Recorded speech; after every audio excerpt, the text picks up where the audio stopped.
Procure o exemplo de alguém que anda com Deus, que você vê Deus na vida dele. Pastor, isso aí é errado, irmãos. Errado é a gente olhar para os atores de novelas, de filmes, para esses coaches da internet, que muitos querem ser pastor, mas são pastores que só falam palavras boas, massagiam o ego das pessoas, mas quando chega um momento que você está na prova, que você precisa de um abraço, que você precisa de uma oração, você precisa de um pastor, não é? Então, meu irmão, olha o que ele faz assim: meu pai fracassou, errou, transgrediu a lei de Deus, desobedeceu, mas eu vou olhar para o referencial espiritual. E ele volta lá atrás e olha para Davi. Como Davi fez, eu quero fazer. As mesmas alianças que ele fez, eu vou fazer. O mesmo Deus que ele serviu, eu vou servir. Com a mesma fidelidade que ele teve, eu também quero ter. Eu não sei, mas eu sinto de dizer, quem sabe na sua casa, ou seja, mas lá na minha família, eles estão atrapalhados, tem um que gosta do álcool, outro gosta da droga, outros estão lá no mundão, mas Deus está dizendo: e você pode mudar isso. Tira o foco de quem está perdendo, tira o foco de quem está caminhando para o abismo e foque os seus olhos em alguém que realmente você vê Deus na vida dele. Você pode fazer isso. Oh, glória! Aí ele fez aliança, ele abriu as portas, ele trouxe os sacerdotes, ele mandou os sacerdotes santificar e trouxe o culto verdadeiro a Deus novamente. Abriu a porta do templo e proclamou ao povo um Deus verdadeiro, um Deus poderoso. Ele fez uma limpeza, como a gente leu aqui, ele fez uma limpeza naquilo tudo. E o que eu acho tão interessante é que se essa limpeza não acontece na nossa vida, a gente continua sonhando, falando palavras bonitas, almejando, mas não vive. Oh, glória! E se você quer realmente romper algo ruim, que veio como legado dos seus antepassados, e você quer uma nova história para a tua vida, Deus está dizendo: você pode. O futuro não dá para voltar atrás, o passado não dá para voltar lá atrás, mas o futuro é hoje. O futuro começa a partir do momento que você decide: eu vou mudar, eu vou quebrar isso aqui, eu vou viver uma vida com Deus. Só para nós seguirmos adiante. A Bíblia vai dizer para a gente, livro de 2 Reis, capítulo 18, o verso de número 5. Falando do rei Ezequias: no Senhor Deus de Israel confiou, de maneira que depois dele não houve quem lhe fosse semelhante entre todos os reis de Judá, e nem entre os que foram antes dele. Sabe o que a palavra de Deus está dizendo? Tinha tudo para dar errado, mas por causa dessas atitudes de mudança, de limpeza, de quebrar este mal, de romper com este mal e decidir servir a Deus de verdade, aliança com Deus de verdade, este homem faz a diferença. E a palavra de Deus está dizendo assim: não houve rei como ele, que confiou no Senhor. Não houve um que confiou no Senhor como ele, nem antes e nem depois. Ezequias poderia ser lembrado como filho de Acás, mas a Bíblia não faz essa atribuição a ele. Diz que ele foi um rei temente a Deus, um rei que mais confiou no Senhor. Salomão é conhecido como aquele que Deus dotou ele de sabedoria, mas Ezequias é conhecido como o rei que confiou no Senhor. Eu poderia continuar falando muito sobre ele. Teve batalhas? Teve. Aquele exército que o seu pai se aliou, um dia ele vem, ele volta para querer destruí-lo. Sabe o que Ezequias faz? Não quebra aliança no momento da prova, não vai se curvar diante de deuses estranhos, não vai fazer aliança com o mundo, não. Ezequias permanece firme. Você pode ler o texto que você vai encontrar isso que eu estou falando. Os inimigos, os sírios vieram novamente e eles são ousados. Eles dizem assim: olha, não houve nação, não houve povo que ficou de pé diante da força do nosso braço. Quem é Ezequias? O que Ezequias está falando para o povo de Jerusalém? Para confiar no Deus de vocês. Não houve Deus que conseguiu livrar das nossas mãos. O Deus de vocês vai conseguir. Mas Ezequias, irmãos, quando recebe esta notícia, quando ele vê o cerco se fechando, ele continua temendo a Deus. A Bíblia diz que ele vai para o templo. Sabe o que é isso? Ele conhece o caminho da casa de Deus. Ele vai para a igreja, ele ora, ele conta para Deus. A Bíblia é tão linda que tem um dos textos, não sei se é Reis ou se é Crônicas, que diz assim, que mandaram uma carta afrontando, querendo causar pavor, medo. Ezequias pega aquela carta e vai para a casa de Deus e diz: Senhor, olha aqui o que estão falando, olha as propostas que estão me fazendo. Sabe o que é isso, irmãos? Acas nem precisou do cerco fechar, já fez comunhão, já fez, melhor dizendo, aliança com o mundo. Mas o Ezequias é diferente. A prova veio, o inimigo se levantou, mas eu confio no Senhor. A minha aliança é com Ele, eu não quebro essa aliança.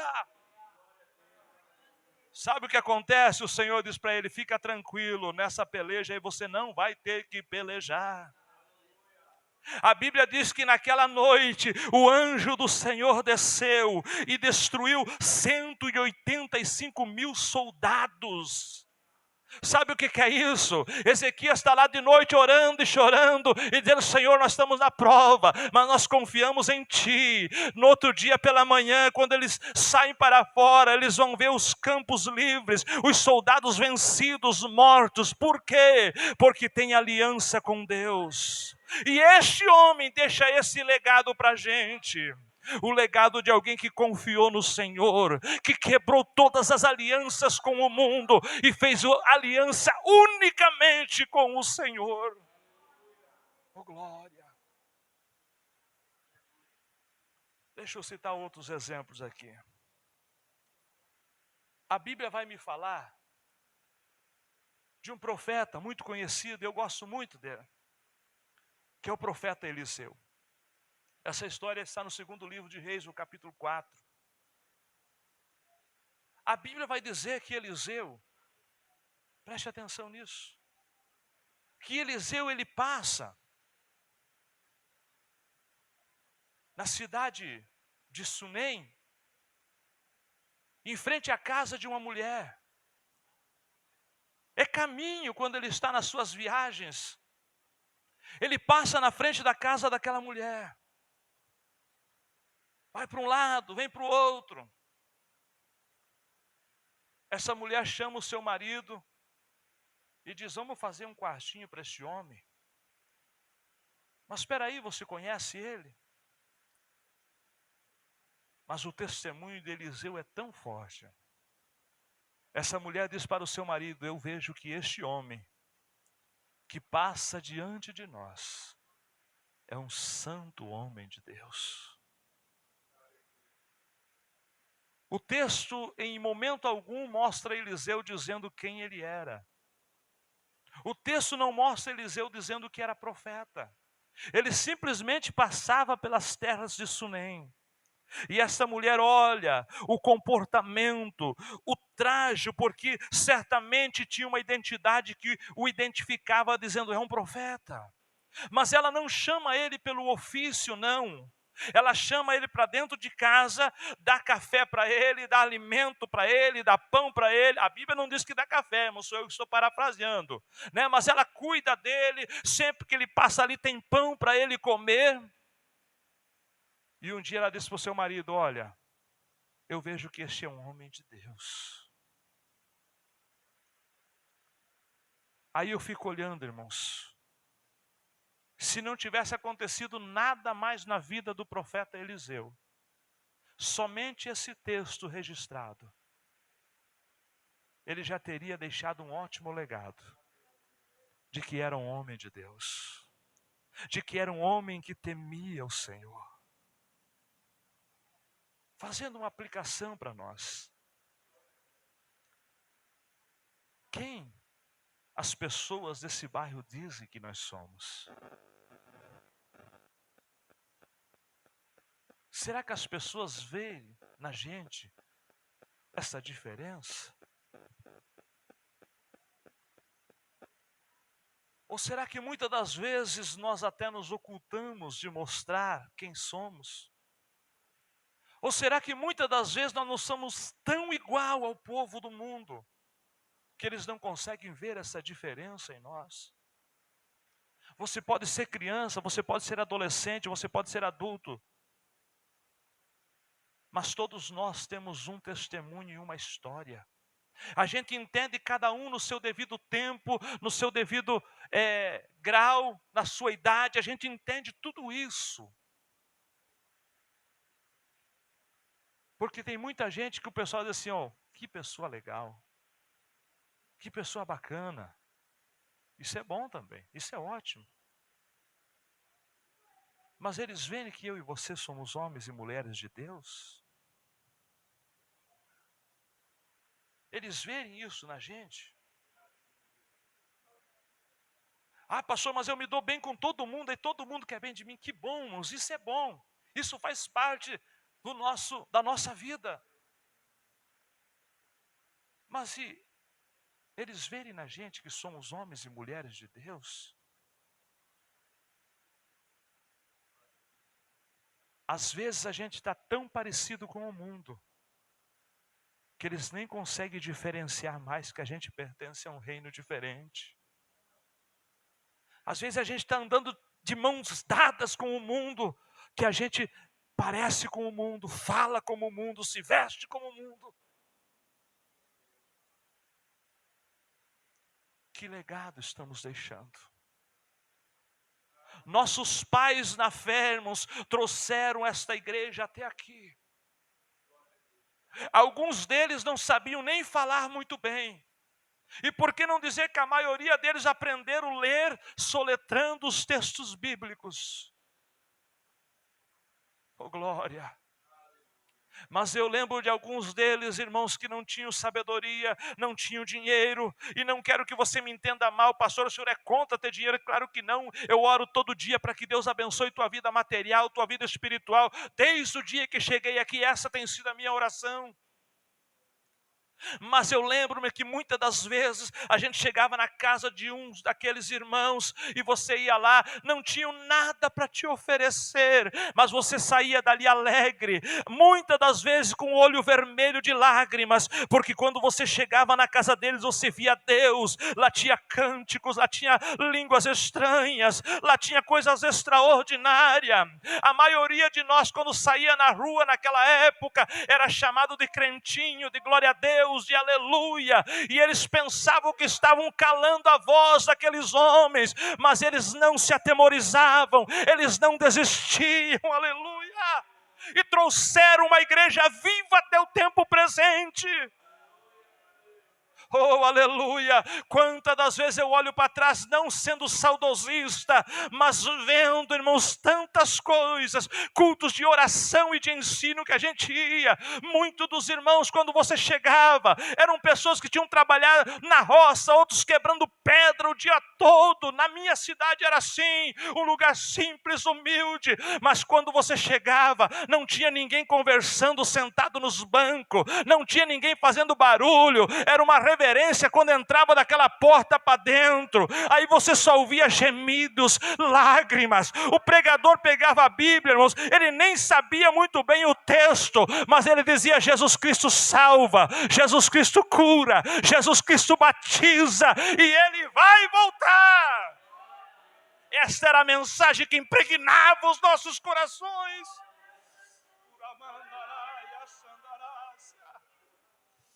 Oh glória, eu não quero que você me entenda mal, mas eu quero que você saiba, Deus olha para a sua igreja, e o tempo deles foi, hoje é a nossa vez de deixarmos legado, que quando você sair desta cidade, ou quando você for para o céu, quando você partir daqui, as pessoas digam, naquela casa morou um homem que tinha uma vida com Deus, naquela casa morou uma mulher que dava prazer de conversar com ela, porque tinha Deus na sua vida. Não adianta, irmãos, eu passar aqui e encerrar a minha jornada dizendo, eu tenho um carro importado, eu tenho uma bela casa, eu tenho dinheiro sobrando.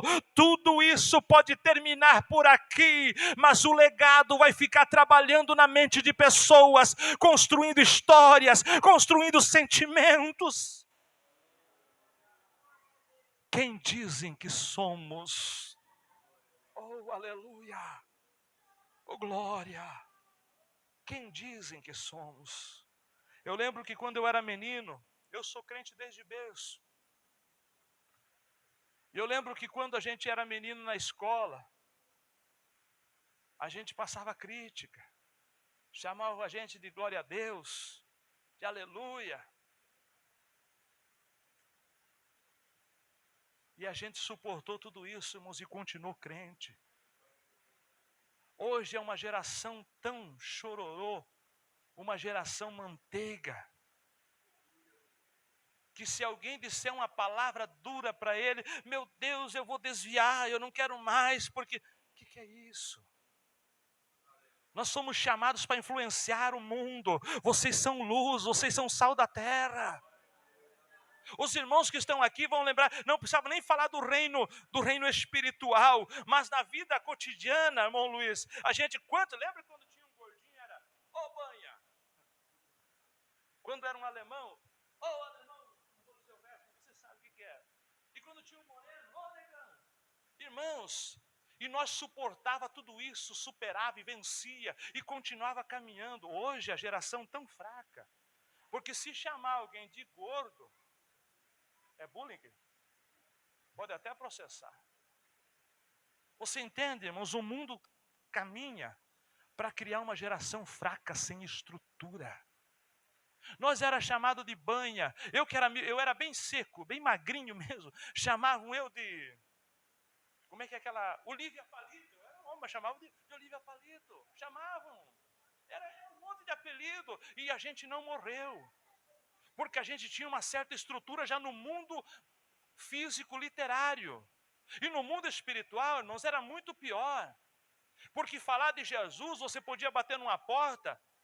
Eu ajudei a correr, irmãos, com irmãos, que pessoas saíram com um facão atrás da gente, foi-se.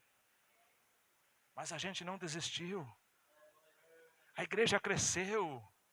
Corriam hoje, mas amanhã estava lá de volta. Pastor, tinham medo? É claro que tinham medo, mas eles estavam impregnados, irmãos, por este amor que o Senhor derramou nas nossas vidas. O tempo que a igreja mais cresceu foi o tempo que havia as perseguições. Hoje a coisa está tão fácil, mas a igreja parou de crescer, porque o mundo não está mais conhecendo quem somos, porque nós estamos ficando parecido com o mundo. Mas o Senhor te chama nessa noite a dizer: anima-se, fortalece, come pão nessa noite, bebe água, porque a tua jornada é longa, porque a tua caminhada é longa. Oh glória! Vamos para frente que nós já queremos terminar. A Bíblia me mostra no mesmo livro de 2 Reis, no capítulo 4, a história de um homem que partiu. E ele morreu, irmãos, e deixou a família endividada. Abra um parênteses aqui para explicar isso aqui, né? Porque senão tem gente que diz, eu posso ir lá me endividar lá e Deus vai dar vitória. Não é assim, irmão. Este homem não fez algo premeditado. Segundo o historiador Flávio José, vai dizer que este homem é Obadias. Não posso afirmar, que a Bíblia não afirma. Mas ele era aquele homem que cuidou dos profetas escondidos no tempo em que Acabe e Jezabel estavam matando os profetas. Era ele quem levava pão, quem levava água para os profetas que estavam lá escondidos nas cisternas, nas covas. Então este homem adquiriu uma certa dívida. Só que esta dívida ele não pôde pagar porque a morte chegou e levou ele. E quem é que sabe o dia que vai partir? Quem é que sabe? Então não é porque era um homem vaidoso que foi lá e disse, mas eu vou comprar, vou fazer em 24 vezes, vou comprar porque é em vezes. Não, não. Segundo o historiador, ele investia no reino. E a morte chegou. E o que me chama a atenção, você pode ler, é uma história muito conhecida. Agora está a viúva e os seus filhos. Estão diante de uma situação difícil. Por que eu digo isso? Porque o Código Penal que eles viviam dava amparo para que, se o homem morreu, a viúva não tem como pagar a conta, poderia levar os filhos para trabalhar como escravo. Os filhos seriam escravos até o momento em que a dívida fosse paga. E quando os credores, os cobradores batem na porta da casa daquela mulher, dizendo, viemos buscar o que nos pertence. Eu acho tão lindo porque essa mulher, ela me ensina algo muito lindo. Os credores aqui, eles representam Satanás, que quer cobrar algo que você não deve. Volta e meia, ele quer jogar na sua cara alguma coisa dizendo assim, olha, você fez isso, você tem aquele pecado, você tem aquele outro, e por isso você não vai conseguir. Por isso você não consegue prosseguir a tua história. Mas aí eu fico olhando, irmãos, que quando Satanás lança essas acusações, a gente pode dizer tranquilamente que o sangue de Jesus nos purifica e nos perdoa de todos os nossos pecados. É claro que isso não abre brecha para você viver pecando, mas é o pecado que não é premeditado. O pecado que de repente aconteceu. Porque João vai dizer que aquele que peca não é nascido de Deus. Então entenda, não é aquele que vive no pecado, mas é aquele, você saiu ali, de repente aconteceu uma coisa, e você, meu Deus, eu desobedeci à lei de Deus. Tem as consequências? Tem. Mas aí João diz assim, filhinhos, se você pecar, nós temos um advogado, Jesus Cristo, justo. Aí voltando para esse texto, o credor bate na porta e diz, a gente veio cobrar dívida, mas o meu marido morreu, a gente vai levar seus filhos. E quando isso está acontecendo, esta mulher se posiciona, essa mulher se levanta dentro da sua casa. Irmãos, isso aqui é tão lindo porque ensina lições maravilhosas. Não deixe o inimigo roubar teus filhos, tua casa, tua família. Aprenda com essa mulher. Ele insiste, pastor, insiste. Ele vem com artimanhas, vem. Mas você pode se posicionar. E essa mulher se levanta e o que ela faz? Ela corre para o profeta Eliseu. Para nós entendermos, neste período, nessa dispensação, o profeta Eliseu é literalmente a direção de Deus. Porque não era como hoje que Deus pode falar com qualquer um de nós, através de profecias, através de revelações, a sua voz audível, através da sua palavra, não. Aquele tempo, a manifestação de Deus para os homens era através do profeta. E o profeta da vez era Eliseu. Então agora ela se posiciona e ela corre para o profeta. Para quem entende, o problema está lá em casa, tem credores lá na porta da minha casa, mas quando eu me levanto e corro para Deus, é certeza de que Deus dará a direção certa para a minha vida.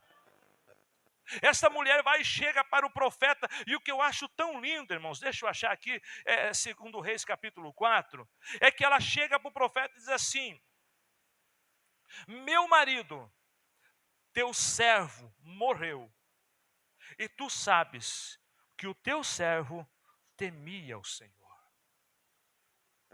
Aí eu fico olhando, este homem, Partiu pobre. Não deixou riqueza. Ficou uma dívida. Mas deixou um legado. A mulher está dizendo: meu marido servia ao Senhor. Meu marido ensinou a gente a confiar no Senhor. Vou um pouco mais além. Meu marido ensinou que quando os problemas vêm e a gente não sabe para onde correr, a gente corre para Deus buscar direção no Senhor. Este homem não partiu dessa vida e não deixou riqueza, mas deixou um legado para sua esposa, para os seus filhos. Eles certamente poderiam olhar e dizer assim: nosso pai partiu dessa vida, mas ensinou-nos a confiar em Deus.